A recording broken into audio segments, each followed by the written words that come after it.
I want you to visualize something with me for a second. It's an image that's so universal, it almost fades into the background. Yeah. But let's bring it into sharp focus. Imagine a parent just standing there, arms curved around a small body, a body that literally can't support itself yet. You can almost feel it. I can see the physics of it, right? Like The weight, the strain in the wrist, the way a hip just juts out to make a little shelf. gravity versus muscle, it's visible labor. It is. But here's where it gets really interesting and, honestly, a little haunting. Haunting is the right word. It is, right. Because the real question is, what happens when you put the child down? When the arms are empty, the house is asleep, but that feeling of carrying something massive, Yeah. it just doesn't go away. That is the core of it. We think of parenting as a list of verbs, lifting, feeding, driving, teaching. It's a checklist. Exactly. But if you strip all that away, what's left? What remains in the silence? And to help us navigate that question, we are doing a deep dive into this beautiful, and I'll say it, pretty heavy essay. It's called Holding, by the writer and philosopher Pedro Mola. Mal is doing something really specific here. He's trailed to define parenting not by the tasks you do, but by what it does to your nervous system. He argues holding isn't an act, it's a structural change. And I have to say, reading this, it felt like someone finally put words to this frequency I've been hearing in my own head for years. You know that exhaustion you feel when you're just sitting on the couch doing absolutely nothing? Mala basically says, yeah, that's because you're still holding something. You just can't see it. It frames that exhaustion not as a bug, but as a feature of the architecture. So let's unpack this architecture. Mala starts right where we all start, Yeah. the physical stuff, the early years. Right. He calls this the measurable phase, and it's measurable because you can see it. You're holding a baby to feed them, holding a toddler to keep them from falling. Your body is literally a surface for them to lean on. I love that detail about the specific strain. The ache in the shoulders, the wrists, the back. It's undeniable. We talk about sleep deprivation, but he really focuses on the weight. And because it's so physical, he describes this very specific kind of relief. The relief of the empty arms. Yes. That moment. Maybe it's in the early hours or a nap in the afternoon, but the child is finally asleep. You put them down, and for a minute, the job is physically done. And that creates this sort of false sense of security. Mala points out that in this phase, we tell ourselves a story. Oh yeah, my arms hurt now, but eventually they'll walk and I'll put them down and the holding will end. We see it as a tunnel with a light at the end. Just get through the physical part and then I get my body back. Precisely. But that's the trap, because while your body is doing all that lifting, something else is quietly being built in the background. This is the shift inward. And this is where the essay just pivots. It really does. The child starts walking, sleeping alone. To the outside world, the weight is gone. But Mala argues the holding just migrates. It moves from your muscles into your mind. He uses this phrase that really stuck with me. Holding attention and holding readiness. It's a crucial distinction. He describes it as this low level of alertness that just settles into your nervous system and stays. You're not holding the child anymore. You're holding the possibility of an interruption. Okay, let me play devil's advocate for a second, because that sounds an awful lot like anxiety. If I said, I'm constantly on alert for something going wrong, a therapist might say, let's work on your hypervigilance. But Mala says no. No, and that's a really important clarification. He insists this is not abstract anxiety. Anxiety is often about things that might happen but probably won't. This holding readiness is a functional state. It stays switched on because it has to. It's like a computer running a huge program in the background. The screen can look like it's asleep, but the processor is just humming away. That's a perfect analogy. Or an air traffic controller. The sky might be empty, but you can't just leave the tower. You have to be ready. And that readiness, it's expensive. It drains the battery even when you're not doing anything. So what does this invisible holding actually look like? Because Mala gets really specific, and it's fascinating. It's so subtle. He talks about the background attention. It's that part of you that notices a tiny shift in your kid's tone of voice, or a silence from the other room that lasts just a beat too long. He says it's holding a question without asking it. I just love that. Or holding a concern without voicing it. And that's what he calls active restraint. And I think this is why parents feel so depleted on days where nothing even happened. I agree. Think about it. To hold a question back, to give them space, that requires active internal work. You're keeping space open inside yourself. It's like emotional resistance training. You want to jump in and fix it, but you hold back. Exactly. And doing that when you're tired or distracted, Mala says it's often heavier than the physical lifting. With a baby, you put them in the crib. End of task. But you can't put down the awareness of your child's emotional state. Which leads to this huge misunderstanding, doesn't it? From the outside, it can look like hovering. Or control. Or over-involvement. You see a parent who can't seem to relax and you think, just chill out.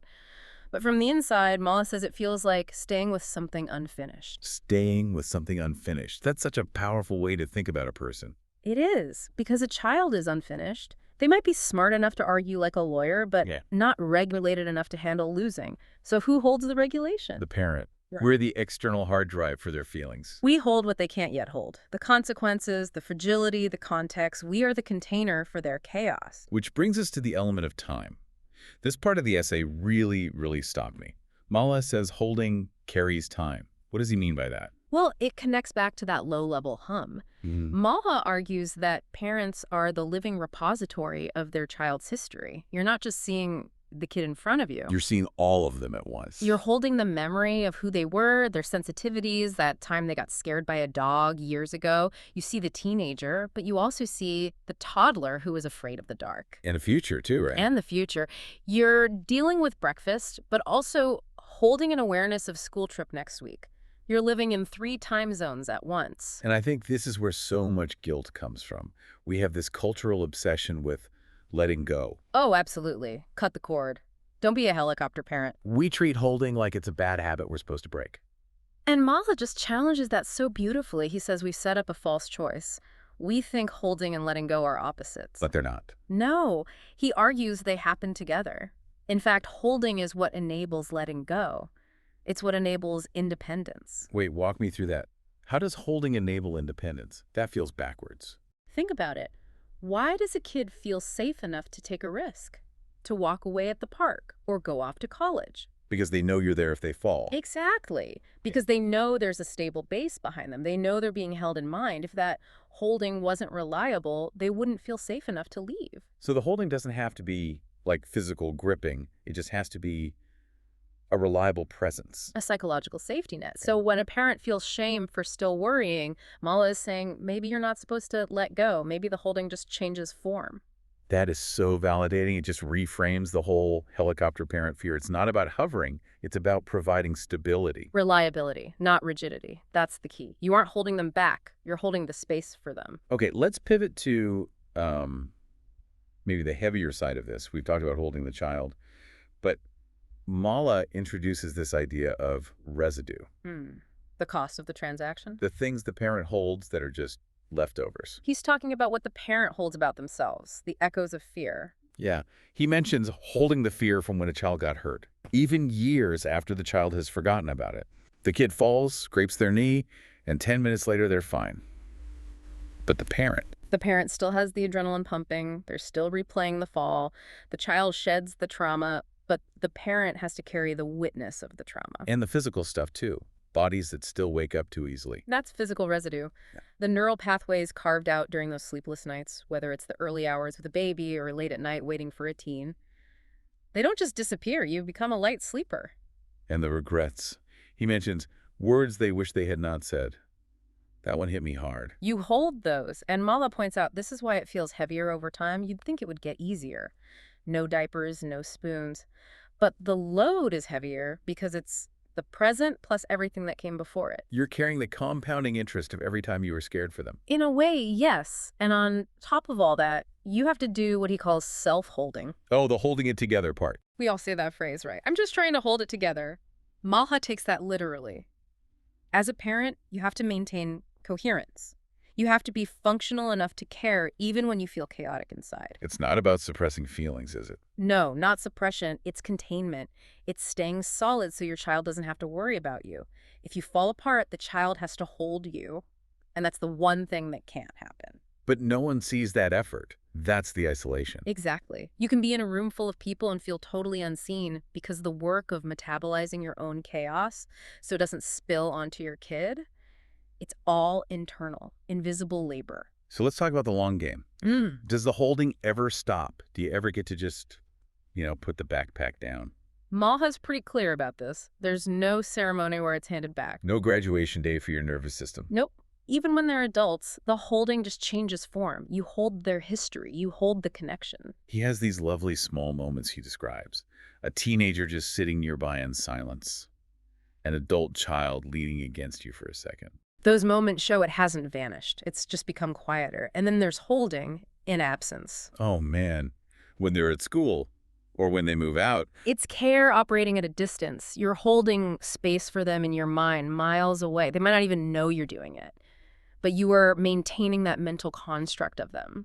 This brings us to his definition of love, which I think is really the core of the whole essay. He redefines it as a structure. Yes. He says love isn't just a sentiment. It's the sustained willingness to remain connected to another person's unfolding. Even when unrewarding, that's the kicker. It is, because parenting is often boring or repetitive or actively hard.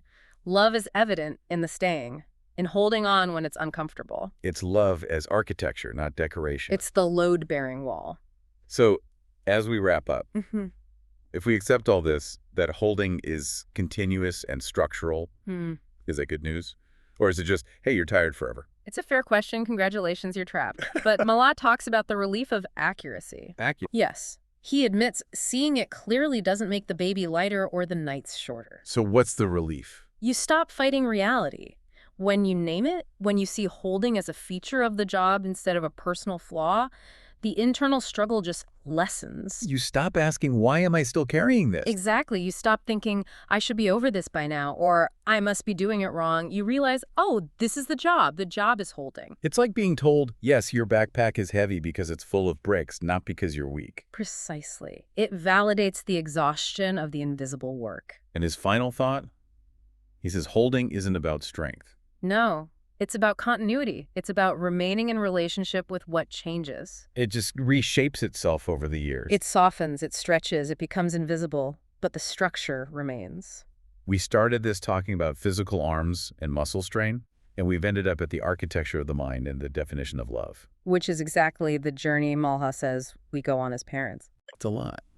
But I think for anyone listening who has felt that weight, just having the language for it, holding readiness, active restraint, residue, that's a tool in itself. It is. It lets you see the work you're doing, even when no one else can. So here's where we want to leave you today. Instead of a takeaway, we want to leave you with a question, inspired by that idea of accuracy. We spend so much time looking for the finish line, waiting for the moment we can put the weight down. But if we stop looking for that finish line, if we accept that there's no ceremony where we hand it back, how might that change the way you feel about the weight you're carrying right now? If you aren't failing to let go, but simply succeeding at holding, does the weight feel any different? Something to think about. Thanks for diving deep with us. Thank you.